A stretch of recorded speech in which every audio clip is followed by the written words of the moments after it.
जय श्री राधे कृष्णा, राधे राधे। भक्तों, स्वागत है आप सभी का। आज हम बात करने वाले हैं साल की आखिरी अमावस्या की, पौष अमावस्या 2025 के बारे में। यह सिर्फ एक तिथि नहीं है, बल्कि पितरों का आशीर्वाद पाने का दिव्य अवसर भी है। कहते हैं पितरों का आशीर्वाद जहाँ बरसे, वहाँ जीवन में हर मुश्किल खुद ब खुद दूर हो जाती है।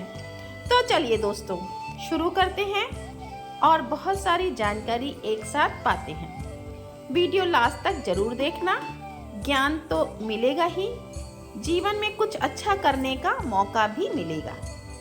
आप इसी तरह की और जानकारी के वीडियो पसंद आए तो लाइक और शेयर तो करना ना भूलिएगा। अब चर्चा शुरू करते हैं। पंचांग के अनुसार इस वर्ष पौष अमावस्या 19 दिसंबर 2025 दिन शुक्रवार को मनाई जाएगी। अमावस्या की शुरुआत होगी 19 दिसंबर सुबह 4:59 पर और समाप्त होगी 20 दिसंबर को सुबह 7:12 पर। लेकिन ध्यान रहे, उदया तिथि के अनुसार इस अमावस्या का मुख्य अनुष्ठान 19 दिसंबर को ही तय किया जाएगा। इस दिन का सबसे शुभ समय है ब्रह्म मुहूर्त का समय, सुबह 4 बजे से सुबह 5:30 तक का समय। इस समय में गंगा स्नान, दान और पितरों का तर्पण करना बहुत ही अधिक शुभ माना गया है।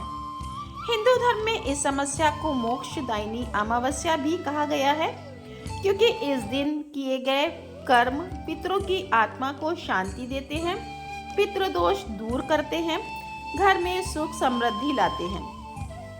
मान्यता है कि इस दिन पितर धरती पर आते हैं, अपने वंशजों के कर्म और श्राद्ध को स्वीकार करते हैं।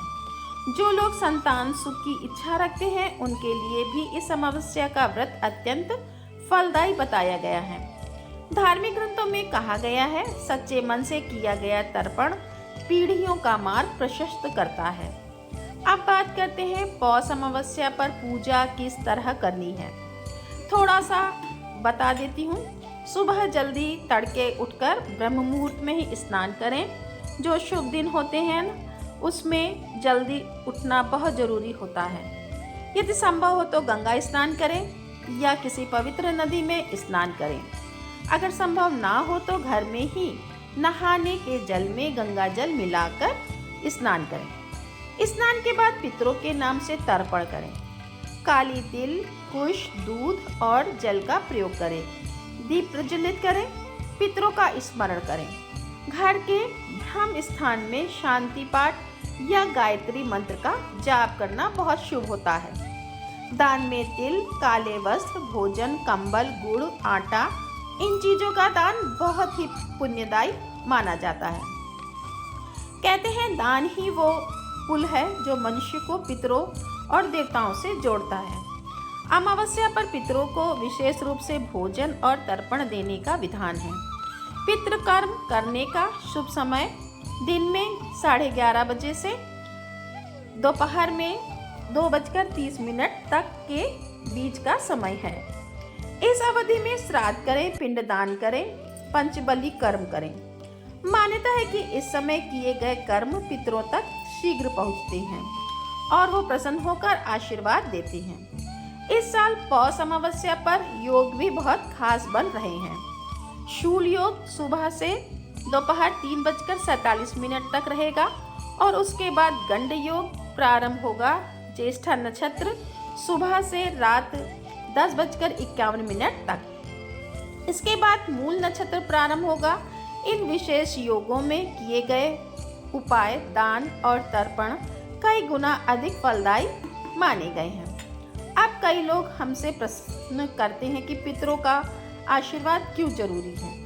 क्योंकि पितर हमारे पूर्वज हैं, हमारी जड़ हैं, हमारे मूल हैं। शास्त्रों में कहा भी गया है कि पितृ प्रसन्न होंगे तो देवता भी प्रसन्न होंगे। जीवन में बार बार रुकावटें आना, घर में मानसिक क्लेश, संतान संबंधी बाधाएं, इन्हें पितृदोष के संकेत माना गया है। और पौष अमावस्या वो दिन है जब इन दोषों को दूर करने का मार्ग खुला रहता है।